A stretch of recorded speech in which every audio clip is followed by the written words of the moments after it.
Wanted to talk about a game that's definitely on my radar, and that is Vane. And luckily, we've got Matt from Friend and Foe here with us today. Thank you so much for joining us, sir. Yeah, thanks for having me. Yeah, so tell me a little bit about the setup for Vane. I mean, I know it's kind of got this minimalist kind of look and feel. Right. And we are going to check out some new gameplay here shortly, but tell me a little bit about, like, what do fans need to know about this game?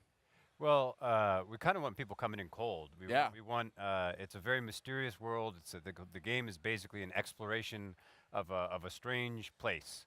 And if you know that, I think that's pretty much all you need to know. It's That's like, it. Segment done. I mean, it's sort of it's got some standard sort of third-person exploration, platformy kind of controls to it, but it's about this this strange world that starts off as a desert, but there's hints of more stuff to it, and really you're just exploring it and uncovering it kind of layer by layer and trying to piece together what happened or who your character is or what the relationships between the different things you find in the world. That's great, and we got that new gameplay footage running right now. This is coming to PS4. Yep. Gorgeous aesthetic to this one. I mean, I think it looks really, really pretty. And Excellent. you know, how do you respond? I've heard sometimes some folks will kind of compare it a little bit to Journey or something like that. What's your reaction to that? I mean, you can't help but be flattered, right? I mean, that's pretty much it. The Journey is a really fantastic game, and we're flattered by the comparison. I think our game is a little bit different. Obviously, you ask any creator, Sure. and they're gonna talk about what makes their game unique. But it seems to have a little bit of a darker feel than Journey did. yeah, and it's a little bit like it's very much like we want players to find their own way in this world. You know, like we want players to sort of carve their own path, and we don't really want to hold people's hands. We don't really want to tell them where to go. So, like in this big environment, we're not really showing you specifically where to go. You kind of have to find that out for yourself. Now the character just turned into a bird. That's- Did I just yeah. see that? That is worth mentioning. That I was think. Thank actually you for correct. that. Yeah. So when the game starts, you'll actually be a bird when the game starts. This section of the game is a little bit further in, and the character can transform. There's a mysterious kind of golden substance in the world that affects that transformation, and that golden substance also starts to have effects on other things in the world. And you might see some interesting, like the world kind of looking a little glitchy or moving around or whatever. That's the effect of that substance. Now, is it like a goo or a powder or It's an energy or something like that? it's gold is the way we see it. Okay. Is what we call it. But it's sort of yeah, it's just a mysterious metallic substance. Okay. It's got this mysterious power to it. And here we're perching on this, you know, this pole or whatever this is, this bar with these other birds. How did that work? So there's some mechanisms. It's sort of unclear maybe why these mechanisms might be here, but they are there and you can interact with them. As a bird, you really can't do very much in this game. Most of the gameplay is about finding ways to turn into a child and then affect change that way. I see. But Is that gold stuff in the background that we're seeing there? yeah, that's what Okay, that might so that's be. kind of. I see. We're gonna get a look at Aw. this gold here. But there are some small mechanisms that if you can get enough birds with you, if you can kind of build up some numbers, you might be able to do something. Especially the section of the game that takes place before this has a lot of that type of interaction and All right. carry it through into this cavern. Now the landscape Yeah. that we're in almost has a looks like ancient ruins, maybe post-apocalyptic a little bit. Does that play into it? With a lot of triangles too. I know Yeah. there's like kind of a polygonal look to a lot of this. Yeah, I mean, we sort of have a particular aesthetic we're shooting for.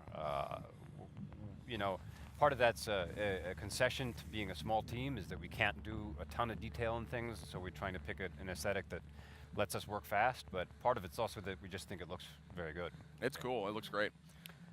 Yeah, so it does look like some sort of maybe an ancient civilization or something, to Meredith's point. I know you're being cagey on Yeah. details here, but Yeah, I'll continue to be cagey. It yeah. certainly could be. and we'll continue to keep prodding and pestering. How many years have you guys been working on this game so far? 3 years so far. Wow. Okay. Great. Yeah, it's been a long road, and we have some distance yet to go. Now, was there a moment or a game or a mechanic that inspired this? Like, was somebody doodling someday and said, you know, this is what I want to do? Like, how did that kind of come together? It was, I think we came across an atmosphere first. We came across sort of like a feeling in an atmosphere, and we wanted to build from that. And so it was sort of about like coming up with a look and then working backwards and sort of putting gameplay into that.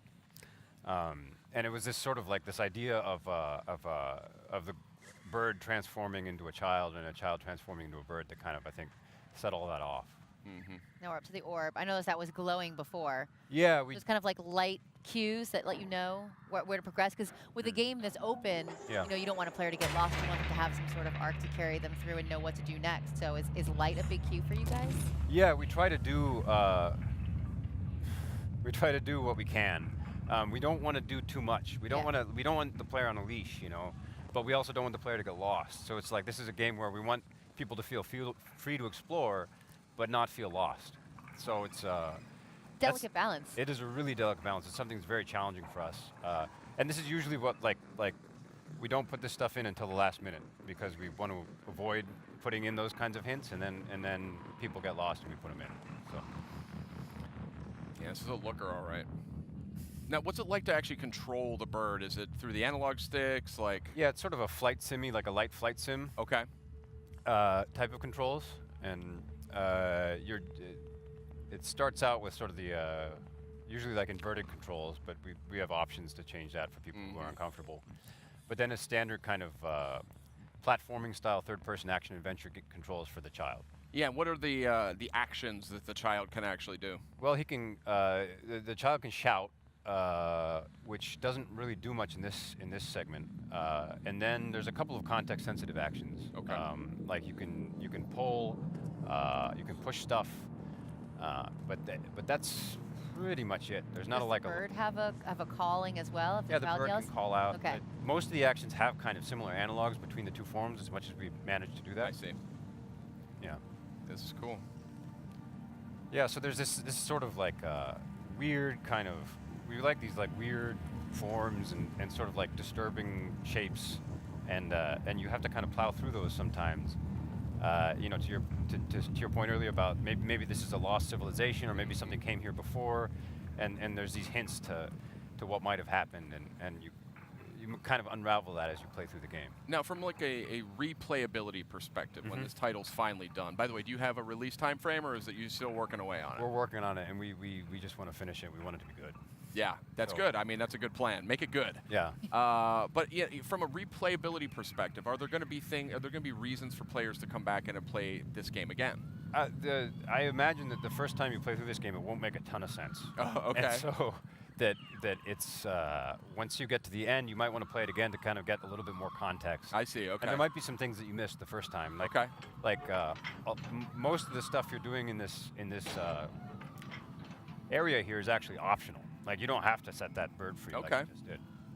And so, you know, like maybe there's some of these things that you didn't manage to interact with the first time around, and seeing what kind of cumulative effect those might have had over the course of the game is something that we hope players might want to take another look at. So is there sort of a cause and effect as you play through the game, and it kind of builds, and it sounds like there might be different things that happen? Yeah, the whole game is kind of cause and effect. It's sort of like it's sort of like this strange place that you're exploring, and that sort of by just you coming into it sort of starts to fall out of balance and starts and big kind of chain reactions start to take place. And interesting.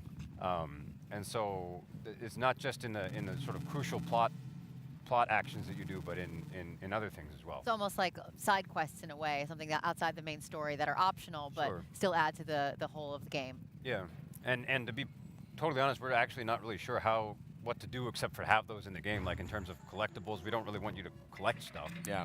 So right now you just do them, and they happen, and maybe there's a cool plot reward down the line from it. But interesting.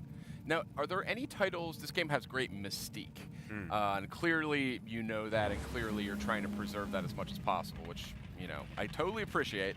Are there any titles that you personally look to for inspiration to kind of to do a good job with that layer of mystique? One thing we always like to talk about is Another World. I thought you were going to say that, actually. Yeah, it's just like that it's like you're coming into this alien space, and it's up to you to start figuring out the rules, and start figuring out why things are happening, and that's a big one for us. I would like to know why, when that child moved the ball, that it almost like he built his own little city over here. It's like some walls started popping up, like doing some controlling of the architecture. So, I mean, you notice that this sort of gold material on the child turned the bird into a child. And like it has some effects beyond that. So it affects the environment as well. Yeah. Now, is that gold wearing off? Is that the idea? Yeah. So it's you get sort of dusted in or coated in this sort of golden dust, and because we don't want the character to be yellow all the time, it kind of like ramps down as you move away from the gold pile. But got it. So is that like a kind of a tension there? You have to kind of, or do you like in other words, if you keep going, will you eventually turn back into the bird?